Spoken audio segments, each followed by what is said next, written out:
بسم اللہ الرحمن الرحیم۔ السلام علیکم، میں ہوں آپ کا میزبان وسیع شاہ اور آپ دیکھ رہے ہیں زبردست۔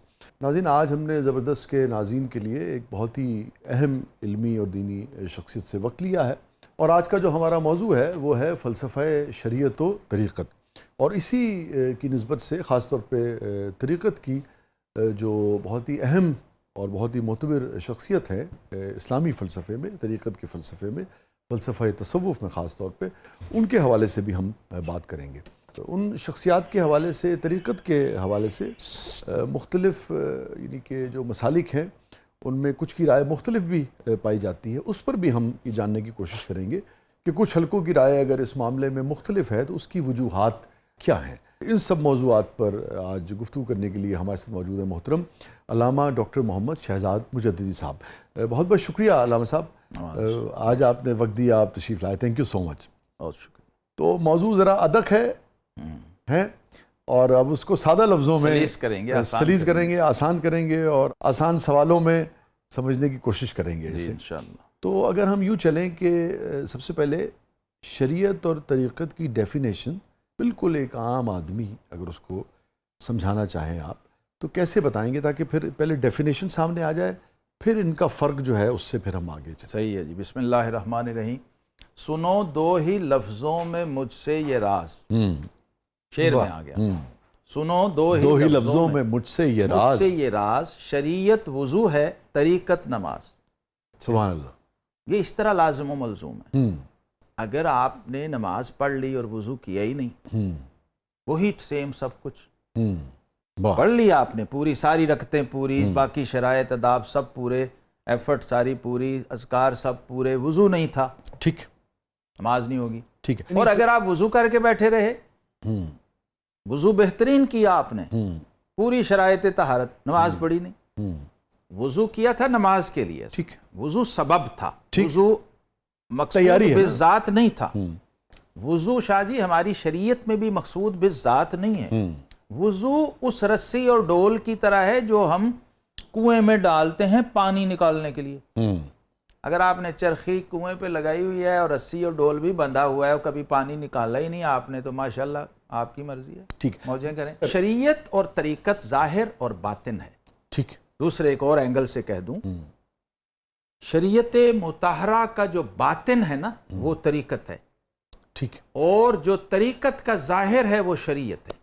اس لیے ہمارے ہاں دو ٹرمز یوز ہوتی ہیں، ایک کو کہتے ہیں فقہ الظاہر، ایک کو کہتے ہیں فقہ الباطن، ایک کو کہتے ہیں احکام اور ایک کو کہتے ہیں اسرار، جس کی اصل صحیح بخاری کی حدیث کتاب العلم میں سیدنا ابو ہریرہ رضی اللہ عنہ نے بیان کی کہ حفظت من رسول اللہ صلی اللہ علیہ وسلم وعین من العلم، وہ کہتے ہیں میں نے رسول اللہ صلی اللہ علیہ وسلم سے علم کے دو برتن لیے ہیں، ایک وہ ہے جو میں زبان سے آپ کو روایت کر کے سناتا ہوں حدیث کی شکل میں، احکام کی شکل میں، اور دوسرا وہ ہے فَلَوْ بَسَسْتُهُ فَقُطِيَ هَذَا الْبُلُومُ، دوسرا وہ ہے کہ اگر میں اوپنلی کھول کے بیان کر دوں تو شاہرگیں کٹ جائیں، جس پر ایک صوفی نے کہا کہ سچا کھاں تے پامبڑ مچدا، بھلے شاہ صاحب نے، یہ وہ اسرار نمائی بات نہ رہندی ہے، بالکل اسرار شریعت جو ہیں، اس پر چونکہ بات نہیں ہوتی ہے اور اس طرف جاتے نہیں ہیں، اور علماء ظواہر کے پاس اتنا ٹائم بھی نہیں ہوتا اپنے ٹیکسٹ اور اسباق اور لٹرلزم کی وجہ سے،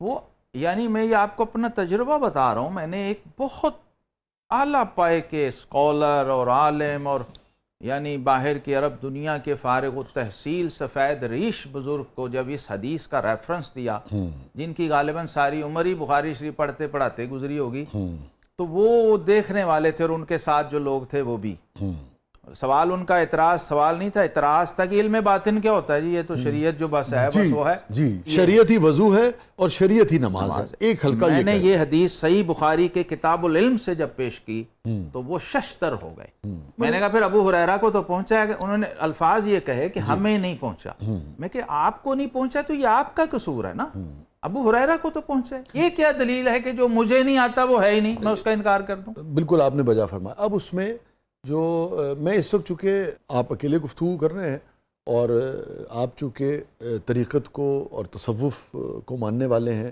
اور خود آپ اس رستے کے مسافر ہیں، اور اس وقت وہ فکر رکھنے والے احباب یا ان کے نمائندہ اس وقت یہاں موجود نہیں ہیں جو یہ سمجھتے ہیں کہ صرف تو ان کی شریعت نمائندگی بنتی ہے آپ جی تو میں نمائندگی نہیں، مثلا جو سوال اٹھتا ہے جی میں صرف یہ گزارش کر رہا ہوں تاکہ موضوع کو زیادہ بہتر طریقے سے سمجھا جا سکے. تو میری اس وقت جو بھی میں سوال کروں گا اس کے اوپر میں اپنی کوئی بھی رائے نہیں دے رہا دونوں چیزوں کے اوپر، میں تو صرف ایک طالب علمانہ سوال جو دیکھنے والوں کے ذہن میں اٹھے گا. تو ان کا یہ کہنا، اب یہ جب ہم صحیح بخاری کی جب ہم بات کرتے ہیں تو اس طرح کی ہمیں یہ حدیث ملتے ہیں، اور بھی باطنی یا جو روحانی تطہیر کے حوالے سے تو بہت کچھ ہمیں ملتا ہے دین اسلام میں، ان علماء کرام کے یہاں بھی ہیں، ان ہستیوں کے یہاں بھی ہیں جو صرف شریعت کو ہی سب کچھ مانتے ہیں.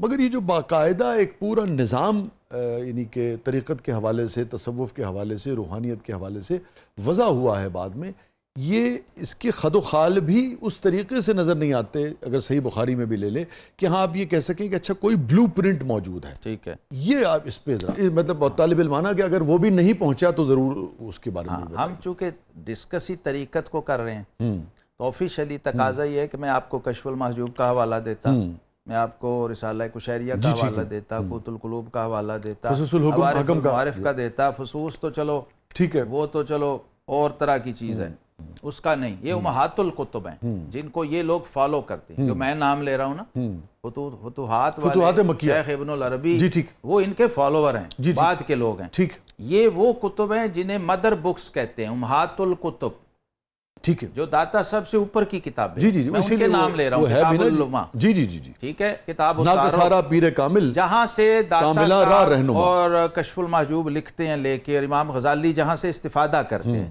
میں ان ماخذ و مراجع پرائمری سورسز کے نام بھی لے سکتا ہوں تو لے سکتا تھا. میں نے صحیح بخاری کا ریفرنس آپ کو اسی لیے دیا کہ حضرت سیدنا جنید بغدادی رحمۃ اللہ جو سید الطائفہ ہیں، جو پوری امت کے صوفیاء اور علماء دونوں کے امام ہیں اور پیشوا ہیں، ان کو شریعت میں بھی حجت مانا جاتا ہے، طریقت میں بھی حجت مانا ہے. یہ فرماتے ہیں علمنا ھذا مشید بالکتاب والسنہ. ہم جس طریقت اور تصوف کی بات کرتے ہیں وہ کتاب اور سنت کے اندر سے لیا ہوا ہے، باہر کی چیز نہیں ہے. جی، بلکہ میں ایک بار میں نے یہ پڑھا کہ آپ نے فرمایا کہ جس نے ایک بھی سنت ترک کر دی وہ تصوف کی خوشبو بھی نہیں پا سکتا. یہ سٹینڈرڈ تھا ان کا. شیخ کی، مرشد کی، امام کی جب ان سے تعریف پوچھی گئی تو انہوں نے فرمایا کہ صوفی وہ ہوتا ہے جس کے دائیں ہاتھ میں قرآن اور بائیں میں سنت ہو. ٹھیک، یہ وہ لوگ ہیں 1200 سال پیچھے کی میں بات کر رہا ہوں، جہاں سے تصوف و طریقت ایڈیٹڈ شیپ میں جو آپ چاہ رہے ہیں اور بات کر رہے ہیں چلا ہے.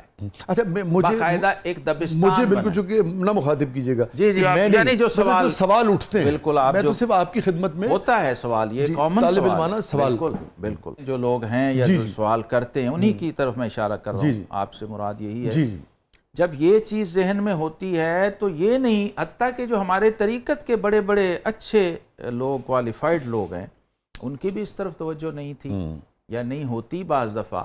مثال کے طور پہ میں نے ایک دفعہ کہیں بات کی، حضرت جنید بغدادی رحمۃ اللہ 22 سال کی عمر میں فتویٰ دیتے تھے بغداد میں، کسی گاؤں میں، کسی دیہات میں، کسی پسماندہ جگہ نہیں.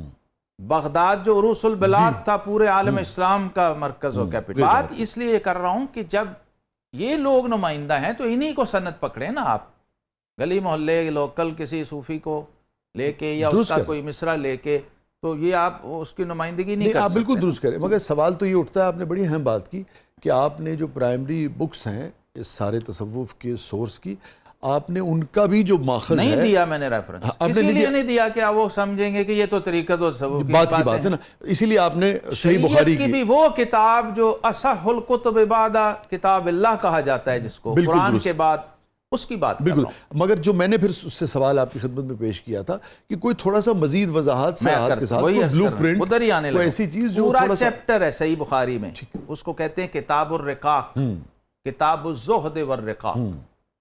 یہ لوگ نہیں پڑھتے، نصاب میں بھی نہیں پڑھایا جاتا، ڈسکس بھی نہیں کیا جاتا. ایک شیخ الحدیث سے میں نے اسی طرح جب چیزیں مشہور ہو جاتی ہیں تو لوگ سمجھتے ہیں شاید یہ کسی تصوف کی کتاب میں ہوگا. جیسے میں آپ کو صحیح بخاری کی ایک حدیث سناتا ہوں. سیدنا عبداللہ بن عمر رضی اللہ عنہ کے کندھے پہ حضور صلی اللہ علیہ وسلم نے ہاتھ رکھا اور فرمایا، عبداللہ کن فی الدنیا کانک غریب و عابر السبیل. دنیا میں ایسے رہو جیسے کوئی اجنبی ہوتا ہے، کوئی اسٹرینجر ہوتا ہے، اور یا جیسے کوئی راہ گیر ہوتا ہے، تھوڑی دیر کسی درخت کے سائے میں بیٹھا، سبحان اللہ، اپنا وہاں جو کرنا تھا کام کر لیا، پھر وہ آگے اپنی منزل کی طرف چلا جاتا ہے۔ یہ کتاب الزہد جو ہے امام بخاری سے بھی پہلے اور اس سے بھی اوپر جو ان کے دادا شیخ ہیں حضرت عبداللہ بن مبارک، حضرت امام احمد بن حنبل، امام وکیع بن جراح اور بڑے ائمہ ہیں، یعنی کوئی 10-12 کتاب الزہد ہیں جو امام بخاری و مسلم سے اوپر کے ائمہ ہیں، جو تابعین یا تبع تابعین لیول کے لوگ ہیں، انہوں نے مرتب کی ہوئی ہیں۔ تو یہ سی تو تصوف ہے، اور تصوف ہے کیا؟ مگر یہ تو خود شریعت کے اندر ہی دائرے میں آتا ہے نا۔ یہ شریعت زہد جو ہے یا زہد کی جتنی بھی اقسام ہیں، یہ جو سادگی ہے، زہد ہے، قناعت ہے، یہ تو شریعت کے اندر ہی موجود ہے۔ اسی کا ترجمہ طریقت ہے شاہ جی، مگر پورا جو پیرلل ایک نظام جو نظر آتا ہے۔ اب شاہ ولی اللہ محدث دہلوی رحمۃ اللہ چونکہ یہ دونوں تو طرف دیکھیے کے آپ اس کی نمائندہ ہیں، ایسے لگ رہا ہے جیسے آپ اس کی ایک استعاراتی توجیح کر رہے ہیں، میٹافر آپ اس کا بیان کر رہے ہیں۔ میں جو گزارش کر رہا ہوں، جیسے صحیح بخاری کا آپ حوالہ دے رہے ہیں کہ کوئی باقاعدہ بلو پرنٹ اگر کسی اس کا ہو نا، مثال کے طور پہ جیسے روزہ ہے، اب اس عبادت کا پوری ایک آپ کو اس کا ایک پورا صبح سے لے کے شام تک تمام اصول و ضوابط، قانون اور گریز اور کیا کرنا، ڈوز اینڈ ڈونٹس جو ہیں وہ بتائے گئے ہیں۔ تو آپ کو پورا ایک سمجھ میں آتا ہے کہ یہ عبادت ہے، یہ اس کا فلسفہ ہے، یہ اس کی روح ہے، یہ اس کا طریق ہے، ٹھیک ہے نا۔ اچھا، اسی طریقے سے نماز ہے، اسی طرح سے دیگر ہے۔ زہد کو بھی اگر آپ لے لیجئے، زہد کے اوپر رسول اللہ صلی اللہ علیہ وسلم کی وہ حدیث اب آپ دیکھیے، احد پہاڑ کی طرح جب آپ نے اشارہ کیا، اگر یہ سونے کا بھی ہو جائے تو آپ کو زہد بھی جو بھی دین کہہ رہا ہے وہ موجود ہے شریعت کے اندر۔ مگر یہ جو تصوف اور طریقت جو ہے، اس کے الفاظ بھی کیا صحیح بخاری میں ہمیں ملتے ہیں؟ زہد تو ملتا ہے، زہد کا چیپٹر بھی ہے، مگر کیا تصوف کا اور طریقت کا چیپٹر ملتا ہے؟ یہی میں عرض کر رہا ہوں شاہ جی۔ آپ نے مثلا روزے کا مجھ سے پوچھا تو سب سے پہلے کیا لفظ بولا؟ روزہ ہی بولا نا جی۔ سحری تو نہیں کیا آپ نے، نہ افطاری کی، نہ ہم نے کوئی دسترخوان لگایا۔ یہی میں کہہ رہا ہوں کہ سب سے پہلے لفظ ہی ڈھونڈا۔ جب سب سے پہلے اینٹی تصوف بحث چلی نا، تو انہوں نے یہی پوچھا کہ صوفی کا لفظ میں دکھاؤ کہاں ہے۔ نہیں، میں تو آپ سے یہی کہا کہ جو سوال آتے ہیں وہ میں آپ کی خدمت میں جب علمی دنیا میں کوئی بھی بحث چھڑتی ہے تو سب سے پہلے اس ٹرم کو ڈھونڈا جاتا ہے کہ یہ ہے کہیں، یعنی اور یہ تھی تو کب سے یہ استعمال میں آئی، کب مستعمل ہوئی۔ تو جب بھی بڑے ائمہ نے، امت کے بڑے اکابر نے تصوف پہ گفتگو کی تو انہوں نے صفا کا لفظ لیا، صفا کا لفظ، صوف سے آئے نا، ہاں، پھر صفا کا لفظ لیا، اصحاب صفا، یہ صحابہ تھے، یہ 70 سے لے کے 700 تک ہوتے تھے جو وقت تھے، جنہوں نے اپنا، آج بھی مسجد نبوی شریف میں ریاض الجنہ میں ایک چبوترا بنا ہوا ہے، کبھی آپ دیکھیں، یہ لوگ تھے جو اپنی، یعنی جس کو ہم آج کہتے ہیں تارک دنیا، یہ وہ لوگ تھے، انہوں نے گھر بار چھوڑے ہوئے تھے۔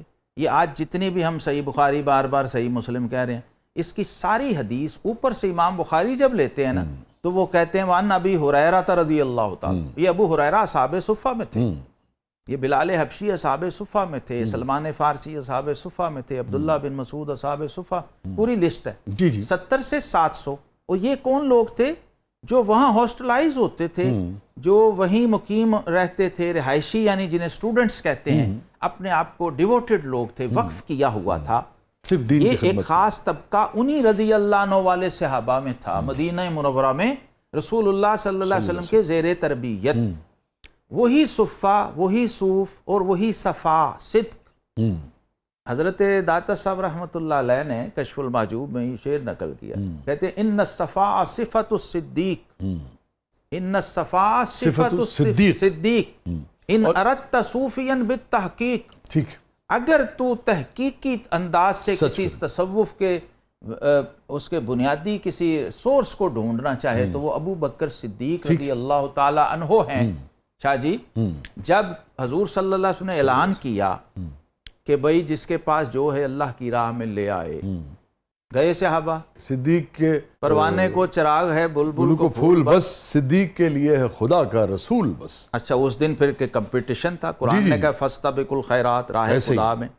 اب نکلے، فاروق اعظم گئے، آدھا سامان لائے، عمر ابن خطاب، صدیق اکبر گئے، جو کچھ تھا سب لے آئے، کپڑے بھی اتار دیے، ٹاٹ کا بوریا پہن لیا، اس پہ کانٹے اٹکا لیے، اب آ رہے ہیں، اس شان سے لا رہے ہیں، پیش کر رہے ہیں، سب پیش کر رہے ہیں، جو جس کے پاس جو تھا لے آئے۔ تو یہ جو انداز تھا، یہ جو عمل تھا، یہ جو پریکٹس تھی، اور اس پہ جو مکالمہ ہوا ہے، یہ ہے بنیاد تصوف و روحانیت اور زہد اور رقاق اور تقوی کی اسلام میں۔ وہ کیا مکالمہ تھا؟ ایک جملہ ہے صرف، جس سے امت کے ہر بڑے امام نے استدلال کر کے کہا کہ اس امت کا پہلا صوفی ابو بکر صدیق رضی اللہ عنہ، قولن بھی فعلن بھی۔ فعلن تو یہ ہو گیا، سامان لے آئے، سب کچھ لے آئے۔ قولن کیا تھا؟ یہ پہلا قول ہے اس امت میں ریکارڈڈ ہسٹری میں صوفیانہ اور عارفانہ قول۔ سیدنا صدیق اکبر سے، فاروق اعظم سے پوچھا کہ آپ کیا لائے اور گھر والوں کے لیے کیا چھوڑا؟ یہ سوال تھا۔ جی جی، گھر والوں کے لیے کیا چھوڑا؟ انہوں نے کہا جی آدھا سامان لے آئے ہوں، آدھا گھر والوں کے چھوڑا۔ ان سے بھی پوچھا، صدیق اکبر رضی اللہ عنہ کا جواب سنیے کیا ہے۔ وہی صدیق کے ماں لیے ابقیت لأہلک، اللہ اکبر۔ آپ نے اپنے گھر والوں کے لیے کیا چھوڑا؟ انہوں نے کہا ابقیتہم اللہ ورسولہ، اللہ اور میں اس ان کا کے لیے اللہ اور اس کے رسول کو چھوڑ آیا ہوں۔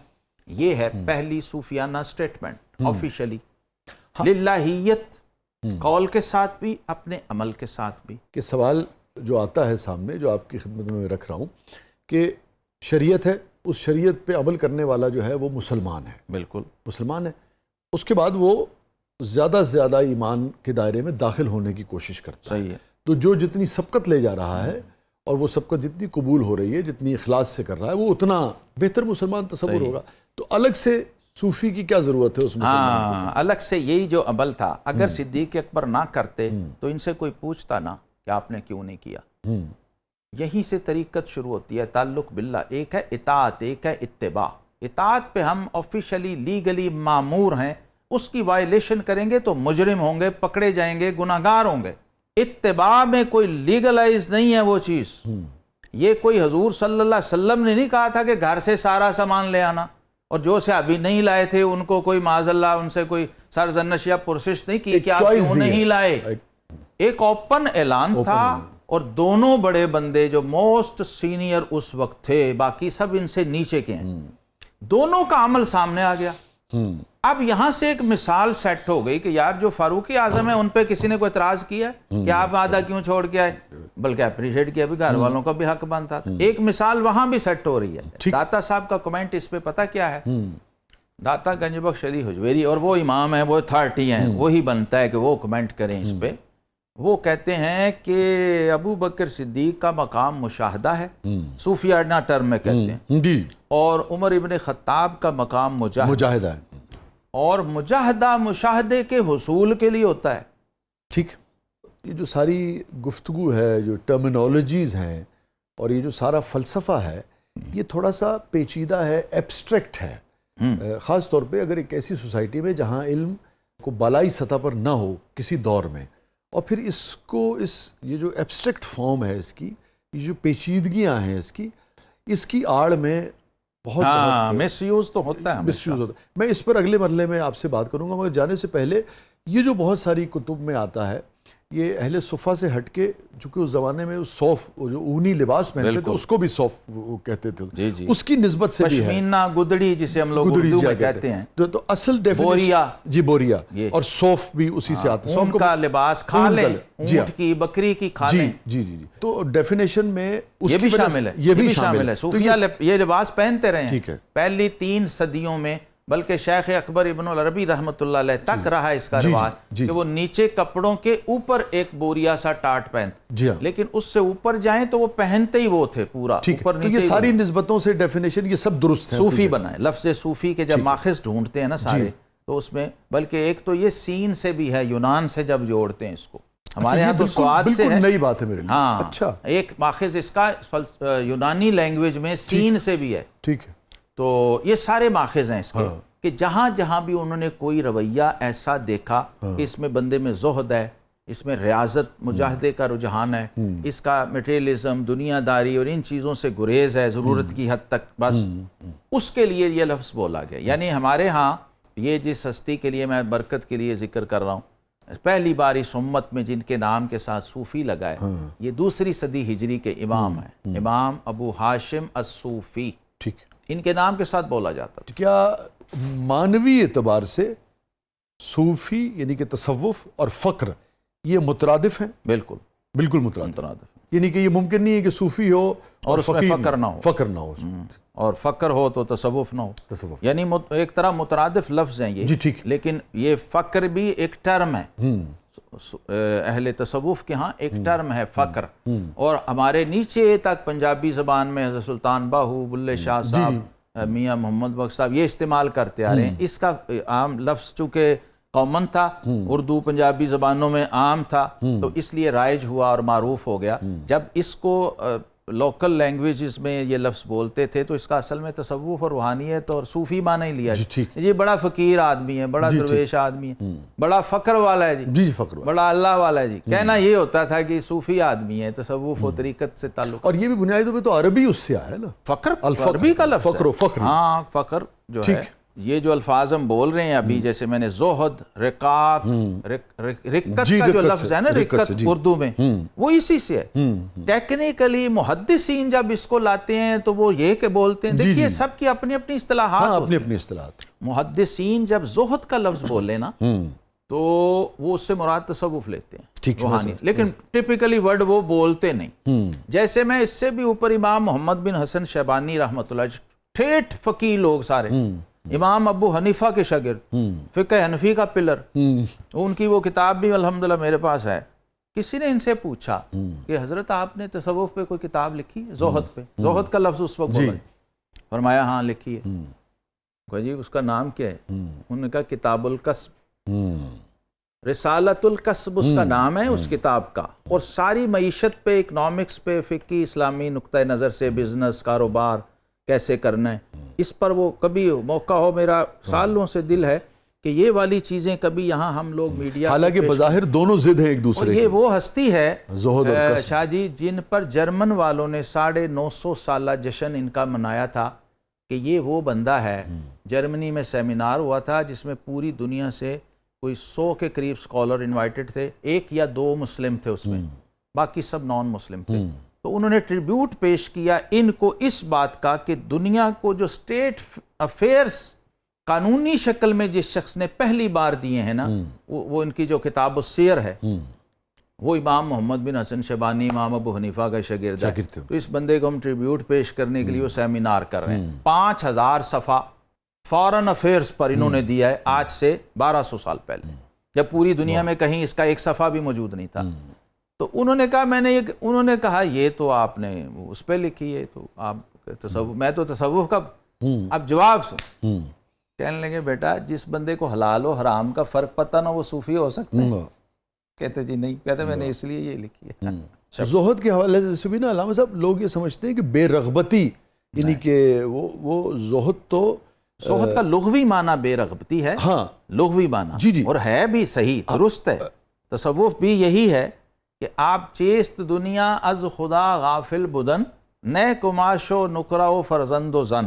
حضرت رومی نے کھول دیا نا اس کو. مگر اس میں جو لوگ، ایک چیز جو لوگوں کو سمجھنی چاہیے نا، وہ بے رغبتی جو ہے وہ کوئی اداسی مایوسی پیدا نہیں کرتی. نہیں، یہ ہے اصل بات. اس میں لذت لینا، اس میں لذت لینا، ترک میں لذت، انجوائے کرنا. یس، کوئی شخص سب کچھ چھوڑ کے یا بالکل ایک فقر، یہ جیسے صدیق اکبر کی مثال ہم نے دے دی، وہ دوسرا پہنچ نہیں سکتا دنیا دار اس کو. وہ انجوائے کر رہے ہیں، وہ خوش ہو رہے ہیں، وجد میں ہیں، مستی میں ہیں. کیوں بلا کہ جس مقصد کے لیے کیا تھا وہ پورا ہو گیا. وہ جس مقام پہ ہے، جس کیفیت میں ہے، اس کو اہل دنیا ہے وہ نہیں سمجھ سکتے. اہل دنیا چے کہینوں چے مہین، لعنت اللہ علیہم اجمعین، مولانا رومی نے فرمایا. تو مجھے بریک پہ جانا ہے اور آپ ذرا لطف لیں گے. میں 2 شعر آپ کی خدمت میں عرض کر کے بریک پہ جاتے ہیں کہ ہو ہی جاتی ہے کوئی بات چلو جانے دو. ان کی بھی صوفیانہ فلسفہ ہے نا، معاف کر دینے کا خاص. ہو ہی جاتی ہے کوئی بات چلو جانے دو، آدمی کیا نہیں کہہ جاتا پریشانی میں.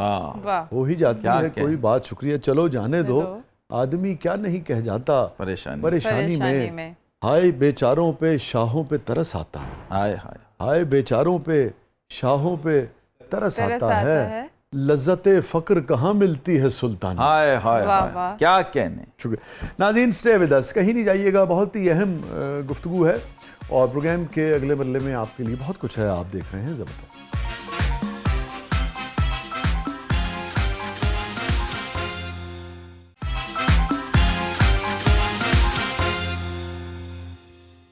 ویلکم بیک ناظرین، زبردست میں ایک بار پھر خوش آمدید. اور آپ کا جیسے کہ فرمانا ہے کہ شریعت کے تحت ہی ہے یا شریعت کے ساتھ ہی ہے نا، شریعت کے بغیر تصوف ممکن نہیں ہے نا. مگر جو اس کے اپنے اصول وضع ہوتے نظر آتے ہیں، اس کے اپنے قوانین وضع ہوتے ہیں، پورا نظام جو ہمیں وضع ہوتا نظر آتا ہے، وہ کس دور میں پھر آہستہ آہستہ ڈیولپ ہونا شروع یہی حضرت جنید بغدادی رحمۃ اللہ علیہ داتا صاحب نے لکھا ہے کہ دو بڑے اسکول آف تھاٹ سامنے آئے. ایک کو کہتے تھے اصحاب سکر، ایک کو کہتے اصحاب صحب. صاحب سواد کے ساتھ ہے، یعنی ہوش والے لوگ اور بالکل ریشنل ٹائپ مزاج کے لوگ. اور سکر جو ہے یہ جیسے یہ قاف سے ہے، قاف سے حالت سکر تو نہیں ہے، حالت سکر وہ جو لفظ بولتے ہیں، جو آج کل چینی کے لیے عربی میں بولتے ہیں، شوگر کے لیے. سکر کی کیفیت بے ہوشی کی کیفیت عام طور پہ لغوی اعتبار سے استعمال ہوتی ہے، اور ٹیکنیکلی تصوف کی اصطلاح میں یہ مجذوبین، مغلوبین، جو غلبہ حال میں لوگ ہوتے ہیں ان کے لیے یہ لفظ بولے جاتے ہیں، سکر کے الفاظ. آگے بڑھنے سے پہلے شعر سنا دوں آپ کو. ہاں. تو جانتا نہیں ہے ابھی زندگی کو یار، تو جانتا نہیں ہے ابھی زندگی کو یار، اس کا تیرے فریب میں آنا فریب تھا. ہائے ہائے. تو جانتا نہیں ہے ابھی زندگی کو یار، اس کا تیرے فریب میں آنا فریب تھا.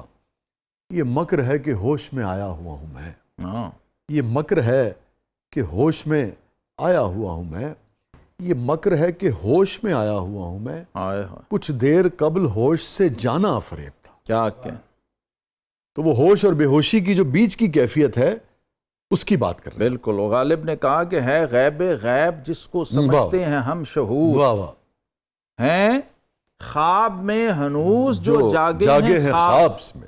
اور جون ایلیا کا ایک شعر بھی اس ٹائپ کا ہے، وہ کہتے ہیں کہ تو مجھ سے ایک گھڑی غافل نہ ہونا، تو مجھ سے رہیو، ہاں تو مجھ سے ایک گھڑی غافل نہ رہیو، میں بے ہوشی میں بھی بے ماجرا نہیں. واہ واہ. تو یہ جو صوفیہ کا سکر ہے اصل میں یہ کیا ہے؟ ہوش در قدم. یہ میں نے اسی لیے اس پہ بات بھی کی، کیونکہ جیسی مجذوب آتا ہے نا، لوگ یہ سمجھتے ہیں کہ وہ سمجھ لیتے ہیں، اسی لیے ایسا نہیں. میں نے چاہا یعنی تھوڑا اس سا کے لیے کھل جائے مزید جو اصطلاح ہے وہ ہے، جو بالکل آفیشل اور ٹیکنیکل اصطلاح ہے وہ ہے کیا ہے؟ سالک مجذوب اور مجذوب سالک. واہ واہ واہ واہ. یعنی ایک وہ شخص ہے سالک جس پر غلبہ صاحب کا ہے، غلبہ اس پر صاحب کا ہے، ہوش کا ہے، لیکن سکر اس میں بھی ہے. اور ایک وہ شخص ہے جس پر غلبہ سکر کا ہے لیکن وہ سالک ہے، سلوک میں ہے، سلوک کی منزلیں طے کر رہا ہے. یہ دو دبستان بنے، جو دبستان جنید اور دبستان بایزید تیفوریہ جس کو کہتے ہیں داتا صاحب. دو بڑے داتا صاحب جو ہیں جنیدیہ اسکول آف تھاٹ کے نمائندہ ہیں، جو یہاں تصوف آیا، پھیلا، آگے چلا. یہ سارے جنیدی مسلک کے لوگ ہیں، صوفی جو ہیں، لیکن دونوں ہی تصوف کے طریقت کے دبستان ہیں. کسی نے اس کو سمجھا یہ افضل ہے، کسی نے کہا یہ افضل ہے. جیسے فقہ میں ہوتا ہے، جیسے محدثین میں ہوتا ہے. کسی نے کہا رفع یدین کرنا افضل ہے نماز میں، کسی امام مجتہد نے کہا، اور کسی نے کہا کہ نہیں بس ایک بار کر لی، بار بار ہاتھ اٹھانے. کسی نے کہا آمین آہستہ کہیں، کسی نے کہا اونچی کہیں. تو یہ فقہی علمی استدلال ہے، اختلاف ہے جو شریعت کے اندر کا ہے. تمام کی منازل مگر ایک ہی، بالکل منزل ہے. اسی طرح طریقت کے دائرے میں بھی جو صوفیہ کے احوال ہیں اس میں بھی اختلاف آتا ہے. ایک کا تجربہ مشاہدہ ایک ہی عمل سے کچھ اور رہا، کسی کا کچھ اور رہا، تو انہوں نے اپنے فالوورز کے لیے اس کو بیان کیا. جو داتا گنج بخش علی حجویری، شیخ ابن العربی، حضرت مجدد الفسانی، یہ ہیں آئمہ. یہ صرف صوفیہ نہیں ہیں، یہ تصوف کے امام ہیں. جیسے کہا جاتا ہے کہ 1000 عارف ہو تو اس میں ایک عارف متکلم ہوتا ہے. سارے عارف جو ہیں وہ اپنی معرفت کو، اپنے تجربے اور اپنے احوال کو بیان نہیں کر سکتے. واہ واہ. متکلم گفتگو کرنے والا، بیان کرنے والا. عرب بغداد کے جو بڑے بڑے آئمہ اور عرفاء تھے وہ آپ کے مرشد سے سفارش کرواتے تھے. جنید بغدادی کے مرشد سری سختی جو ان کے ماموں بھی تھے رحمہ اللہ، کہ حضرت ان سے فرمائیں یہ ممبر پہ واعظ کہا کریں، گفتگو کیا کریں، ہم سب بیٹھ کے سنا کریں. یہ شدت اور طلب کے اپنے شعبے اور سبجیکٹ میں بندے ہیں لیکن بات کرنے والا کوئی نہیں ہے، تو وہ سننا چاہتے تھے انہی احوال و تجربات و مشاہدات کو. وہاں سے باقاعدہ یہ دبستان وجود میں آیا. تو انہوں نے کہا جی میں کیا کلام کروں، میں نہیں بات کر. اب وہ یہ ہے جو عارف و صوفی ہے وہ چاہتا ہے خاموش رہے، مستور بھی رہے، خاموشی میں چھپے گا، پردے میں رہے گا. یہاں سے یہ سارا حضرت سری سکتی سے آپ آگے. ہاں، حضرت سری سکتی رحمۃ اللہ کی سفارش ہو گئی. پھر حضور صلی اللہ علیہ وسلم کی بارگاہ سے حکم ہوا تو پھر جنید بغدادی منبر پہ آئے اور انہوں نے باقاعدہ ایک جیسے حلقہ لگا اور لوگ دور دور سے آتے تھے کہ یہ بولیں گے یہ کلام. یہ آج جو تصوف کی کتابیں امت کے پاس ہیں وہ ساری کی ساری اس وجہ سے ہیں. میں یہی جہاں سے بات شروع کی تھی، اس کا اگلا سوال یا اگلا موڑ ہی یہی ہے کہ پھر یہ جو کتابوں کی شکل میں ایک پورا نظام اگر کوئی پڑھنا چاہے، کوئی اختیار کرنا چاہے، کوئی سمجھنا چاہے، اسے اس جانب سلوک کی منازل اگر طے کرنا چاہے تو، اور اس کی ٹرمینالوجیز سے آگاہ ہونا چاہے، تو پھر یہ جو کتابوں کی شکل میں جب یہ آنا شروع ہوا وہ کون سا دور آپ کو پھر ہے؟ کتابوں کی شکل میں یہ اسی دور میں حضرت جنید بغدادی کے دور میں حضرت بشر حافی رحمۃ اللہ علیہ، حضرت حارث محاسبی رحمۃ اللہ، جن کے فالوورز ہیں حضرت جنید بغدادی. ٹھیک. پھر یہ لوگ امام تھے اس وقت، اتھارٹیز تھے شریعت طریقت دونوں کی. لیکن ہوتا یہ تھا کہ کسی پر غلبہ اس علم نے کیا تو وہ فقہ میں لگ گیا، حدیث میں لگ گیا، تفسیر میں لگ گیا، تو ان لوگوں نے ان کو جانا کہ یہ ایک مفسر ہے، یہ ایک محدث ہے. کسی پر روحانیت طریقت نے، معرفت نے اتنا غلبہ کیا، عشق الہی نے، محبت الہی نے کھینچ لیا، جاذبہ الہی نے اسے، وہ پھر اللہ نے چننا بھی تو ہوتا ہے نا، بندے بھی تو اس لیول کے چاہیے تھے نا اس پہ کلام کرنے کے لیے. تو اب ان کی سینکڑوں کتابیں ہیں لیکن لوگ نہیں جانتے. حضرت حارث محاسبی کی، حضرت محمد بن علی الترمذی رحمہ اللہ، اور اس طرح بڑے امام حارث محاسبی اور حضرت بشر حافی رحمۃ اللہ تعالی علیہ، اور یہ رسالت المسترشدین والے. سری سکتی کی تو کتب اس طرح سے نہیں، ان کی کتب نہیں، انہوں نے جنید جو دے دیے تیار کر دیے نا، لیکن کلام فرماتے تھے، گفتگو کرتے تھے، لوگ لکھتے تھے ملفوظات کی شکل میں. جیسے طبقات الصوفیہ امام سلمی کی ہے بنیادی، قوت القلوب ہے امام ابو طالب مکی کی. یہ بڑی کتابیں اس وقت وجود میں آ گئیں. رسالہ کشیریہ آ گیا داتا صاحب سے پہلے اوپر، اور آخری جو فارسی میں یعنی پہلی کتاب جو لکھی گئی تصوف میں وہ کشف المحجوب ہے، جو ہمارے خطے میں ٹیکسٹ بک کی حیثیت سے صوفیہ کے ہاں رائج رہی ہے. جو پڑھنا چاہے وہ اس کو پڑھے. درست. داتا صاحب کے ہاں اور شیخ اکبر کے ہاں جو تصوف کے سلسلے ہیں اس میں کیا بنیادی فرق ہے؟ جو ہیں داتا صاحب وہ ہیں جنیدی اسکول آف تھاٹ، جو دبستان جنیدیہ ہے اس کے نمائندہ ہیں. ٹھیک.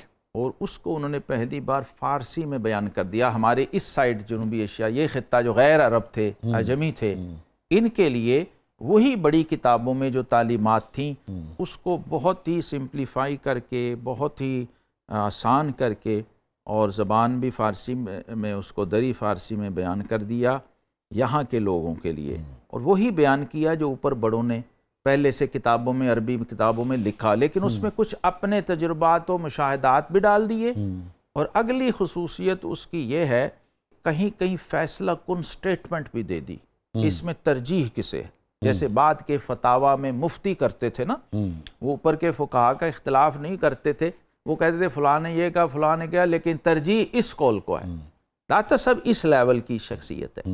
انہوں نے مثلا 10-12 اقوال بڑے صوفیاء کے نقل کر کے آخر میں ہم جیسوں کے لیے بتا دیا کہ بھئی تم نے ادھر کو جانا ہے. ٹھیک. سیفسٹ وے یہ ہے، محفوظ راستہ. ابن العربی خود ایک دبستان کے بانی ہیں. شیخ اکبر جو ہے نا، اصل میں ان کی جو مین خصوصیت کہی یا سمجھی جاتی ہے وہ یہ ہے کہ انہوں نے باقاعدہ تصوف کو ایک فلسفے کی شکل دے کے ایڈیٹڈ شیپ میں، جو پہلے ایڈیٹڈ نہیں تھا، اور تھیوری کی شکل میں، تھیوری بھی پریکٹس بھی دونوں. جی وہ تو ہے اس کے بعد. ہاں، تھیوری بھی لائے، تھیوریز لائے بلکہ بہت ساری. اور مرکزی نقطہ اس کا کیا تھا؟ اس کے لیے جو ٹرم بولی جاتی وہ ہے توحید وجودی یا عام وحدت الوجود اس کو کہا جاتا ہے. اب جو گفتگو آپ جا رہے ہیں وہ لمبی نشستوں والی ہے. ادھر صرف میں ہنٹ دے رہا ہوں کیونکہ آپ نے پوچھ لیا ہے تو فرق سمجھ آ جائے. کیونکہ آپ کو پتہ ہے، آپ مجھ سے بہتر جانتے ہیں امام ابن تیمیہ کے حوالے سے جو بھی ان کی رائے رہی ہے تو بہت ساری پھر چیزیں ایسی ہیں جو بہت سارے لوگوں نے کرٹیسائز بعد والوں نے کیا ہے اور اس کا فائدہ ہوا ہے. اس کرٹیسزم کا فائدہ پتہ کیا ہوا شاہ جی؟ اس کے جواب میں کتابیں لکھی گئیں، اس پر ڈائیلاگز ہوئے، مکالمے ہوئے. یعنی یہ علامہ ابن تیمیہ کے زمانے میں جو اس وقت اسکول آف تھاٹ کے نمائندہ تھے نا، وہ حضرت علامہ امام ابن عطا اللہ سکندری سلسلہ شاذلیہ کے شیخ تھے، بہت بڑے. یہ میں کبھی چاہ رہا ہوں وہ مناظرے میں نے ڈھونڈے ہیں، وہ کتاب میں تلاش کی ہیں، جو فزیکل آمنے سامنے ان کے آپس میں مناقشے مناظرے ہوئے ہیں کہ بھئی آپ کو کیا اعتراض ہے. انہوں نے کہا جی یہ ہے، تو انہوں نے اس کا جواب دیا علمی کتابوں سے، دلائل سے. تو وہ چیزیں اس وقت بڑی امپورٹنٹ ہیں آج کے بندے کے لیے کہ پہلے تو وہ اس دور کے مکالمے کو سٹڈی کرے، پھر کسی نتیجے پہ پہنچے. یہ نہیں کہ آپ ون سائیڈڈ کوئی بھی ہو، چاہے میں اس سائیڈ کا ہوں یا میں اس سائیڈ کا ہوں. محاکمہ اس طرح نہیں ہوتا جب تک آپ دونوں طرف کی آراء کو دیکھ نہ لیں. پھر اس میں ایسے لوگ آئے بعد میں 10ویں اور 11ویں صدی ہجری میں، حضرت علامہ عبد الوہاب شارانی رحمۃ اللہ جیسے لوگ آئے. جیسے یہ شاہ ولی اللہ ہے نا، وہ اس وقت ان سے 200 سال پہلے مصر میں علامہ شارانی تھے، ہیں محدث بہت بڑے، لیکن انہوں نے شیخ اکبر ابن العربی رحمۃ اللہ کی جو انٹرپریٹیشن کی اور جو ان پہ اعتراضات تھے، جو اس کے دلائل اور جواب دیے ہیں اور ان کی شرحیں کی ہیں اور اس پہ حاشیے لکھے ہیں کہ یار، اور یہ بھی بتایا ہے کہ ان کی بعض کتابوں میں تحریفات کی گئی ہیں، وہ ان کی اسٹیٹمنٹ ہی نہیں. آپ اس پہ لاکھ کفر کا فتویٰ لگا دیں جب وہ ان کی عبارت ہی نہیں ہے، وہ بھی یا ہو سکتا ہے اس کو کفر ہی مانتے ہوں. تو یہ چونکہ نہیں ہوا، عدم معلومات یا کم اس طرف رجحان ہر ایک کا تو نہیں. اب ابن تیمیہ کی مثال دے لیں، بہت ہیں، یعنی کہ فصوص الحکم، اور انہوں نے خود لکھا ہے شاہ جی اپنی کتاب کے شروع میں کہ نااہل کے لیے ہماری کتابوں کو دیکھنا حرام ہے. اس سے بڑی آپ کیا بات کریں، وہ خود کہہ رہے ہیں. کیونکہ خاص سطح کے بعد آپ کو بہت ہی میں نے آپ کو شروع میں حدیث سنائی دیں حضرت ابو ہریرہ رضی اللہ عنہ کی کہ یہ وہ اسرار ہیں کہ اگر کھول دیے جائیں تو شاہرگیں کٹ جائیں. یہ صحابی کہہ رہے ہیں. اور آپ کو لگتا ہے کہ ان ہستیوں نے وہ اسرار پائے؟ یہ اہل اسرار ہیں، یہ اہل اسرار ہیں. جب تک آپ ان کی امام شافعی کا فتویٰ ہے، اپنے شاگردوں کو کہتے تھے کہ کبھی ہر ساری دنیا میں فتویٰ دے دینا، صوفی پہ اس وقت تک فتویٰ نہ دینا جب تک تم یہ 70 علوم پڑھ نہ لو، جان نہ لو، اور ان کی ساری اصطلاحات تمہیں ازبر نہ ہو. این ممکن ہے تم فتویٰ دے بیٹھو اور وہ کہے حضرت میری تو اس اصطلاح کا یہ مطلب ہی نہیں. تو فتویٰ شاہ جی الفاظ پہ ہوتا ہے، اصطلاح پہ نہیں. کہتے ہیں عربی کا محاورہ ہے لا مشاح فی الاصطلاح. بھائی اصطلاح میں جھگڑا نہیں ہوتا. آپ اگر فزکس کے آدمی بیٹھے ہوئے ہیں اور میں کسی میتھ کا آدمی بیٹھا ہوں تو میں آپ سے پوچھ لوں گا نا کہ شاہ جی یہ جو آپ نے کہا ہے فزکس میں یہ بات لفظ ہے تو اس کا کیا مطلب، پھر میں آگے اختلاف یا اتفاق کروں. میں آپ سے پوچھوں بھی نا تو یہ اپنی طرف سے ایک مطلب اخذ کر کے. اور دوسرا ہمیں حسن ظن کا حکم ہے. ہاں یہ بڑی اہم بات ہے، اور یہ بدگمانی کبیرہ گناہ ہے. ہاں کہ اتنی پہلے سے طے کر لیا. جی. اچھا دیکھیں نا، آپ اگر جیسے مجھے جب یہ اتفاق ہوا شیخ ربی کو پڑھنے کا، ایک کشف المحجوب دیکھنے کا، ٹھیک ہے، ایک طالب علم کی حیثیت سے کئی مرتبہ دیکھا زندگی میں، کئی مرتبہ زیادہ تو ہمیں تو بالکل ہی بہت ہی تھوڑا سا سمجھنے آتا ہی نہیں، کہ صرف اتنا سمجھ میں آتا ہے کہ جستجو بڑھ جاتی ہے. میں یہی گزارش کر سکتا ہوں نا کہ وہ اگلی بار اسے دیکھنے کی جستجو بڑھ جاتی. مگر ایک چیز جو سمجھ میں آتی ہے وہ طے ہے کہ یار یہ بہت بڑے لوگ تھے، بالکل، اور بہت ہی گہرے لوگ تھے، بہت بڑے لوگ تھے، اور ان کی ریاضت جو تھی اور ان کی محنت جو تھی، ان کی یادداشت جو تھی، ان کی تحقیق جو تھی، اس کی آپ داد دیے بغیر رہ ہی نہیں سکتے. داد کیا، یہ معجزے ہیں، نبی پاک صلی اللہ علیہ وسلم کے معجزے ہیں ان کی امت میں. تو گزارش یہ ہے کہ یعنی کہ اب اس کے بعد صرف جو آپ بات کر رہے ہیں یہ جانے بوجھے بغیر کہ کیا یہ کتاب جو ہے اس کے اندر جو جب کہیں وحدت الوجود تو اس کا کیا مطلب ہے، توحید وجودی کہیں تو کیا مطلب. اور اگر کسی چیز سے آپ کو بالکل ہی اختلاف لگ رہا ہے، کسی شخص کو لگ رہا ہے شریعت کے بالکل نعوذ باللہ توبہ اگر یہ مخالف، اگر اس کی کونوٹیشن یہ ہے، تو یہ بھی آپ کے علم میں نہیں ہے کہ تحریف نہ ہوئی ہو. تو اتنی بڑی بڑی ہستیوں پہ اتنی بڑی بڑی ہستیوں پہ اس طریقے سے گفتگو کرنا، جیسے میرے خیال میں اس سے گریز اور احتیاط کرنا. ادب کے خلاف علمی دنیا میں یہ نہیں ہوتا شاہ جی. شیخ ابن العربی رحمۃ اللہ علیہ کا صرف کوئی علمی سفر ہی پڑھ دینا. آج کی اس جدید ترین جو ذرائع ہمارے پاس، جہاز اور پتہ نہیں کیا کیا آ گئے ہیں، وہ تصور نہیں کر سکتا آج کا بندہ بھی. اندلس اسپین میں پیدا ہونے والا بندہ ہو اور دمشق میں مزار ہو اور فتوحات مکیہ مکہ میں لکھی ہو، یار آپ سوچ سکتے ہیں کوئی؟ اور ایک صفحہ بھی آج فتوحات مکیہ یا فصوص الحکم جیسا ایک صفحہ بھی روئے زمین کے، میں تمام سکولرز کو، جدید قدیم مسلم نان مسلم کو کہہ رہا ہوں، ایک صفحہ بھی ویسا آپ لکھ سکتے ہیں؟ اے آئی کی 1000 گنا آپ بڑی پاورز اور طاقتیں ساتھ ملا لیں اپنے، قرآن کی تو بڑی شان ہے، یہ ایک امتی ہے، 700 سال سینٹر کا آدمی ہے، اسپین سے اٹھا ہوا ہے، آپ ایک صفحہ ویسا عربی زبان میں نہیں لا سکتے۔ اسرار تو اندر سیکرٹس ہیں، اس کی عبارت نہیں لا سکتے شاہ جی۔ میں نے بڑی دیر بعد، یعنی سب سے آخر میں جو میں نے پڑھا ہے، میرا دل تھا آج میں وہ لے آتا بیروت سے، جو 4 جلدوں میں فتوحات مکیہ چھپی ہوئی ہے، میں نے باہر سے لی تھی۔ اور عربی میں پڑھی آپ نے جو جی اصل عربی میں، ہاں وہ لاتا آپ کو زیارت ہی کراتا، لیکن ہم بڑی اجلت میں نکلے، کسی وقت کراؤں گا۔ اس کو تو دیکھنے کا ہی چارم نہیں ہے یار، میں کیا نہیں بیان کر، صرف اس کو دیکھنے کا الگ چارم ہے، پڑھنے کا الگ ہے، سمجھنے کا الگ ہے، اور جتنی بار آپ پڑھیں گے ہر بار ایک نیا سر کھلے گا آپ پر۔ یعنی میں نے نعت کا، آپ کو پتہ ہے میں اسٹوڈنٹ ہوں، مجھے ایوارڈ بھی ملا ہے، میری کلیات نعتیہ، میں نے نعتیہ لٹریچر کھنگالا ہوا ہے سارا، پوری اردو نعت میں میرا تھیسس ہی وہ تھا، فارسی عربی، لیکن شیخ اکبر کی نعت جب میں نے پڑھی نا، جو وہ نعت شاعر بھی ہیں، صاحب دیوان ہے، اس کا نام سنیں آپ، اگر ہو شیئر کیجئے۔ ترجمان الاشواق، یہ ان کے دیوان کا نام ہے۔ سبحان اللہ۔ نعت کے 2 شعر ان کے ہیں، میں تبرکن چاروں پڑھ دوں۔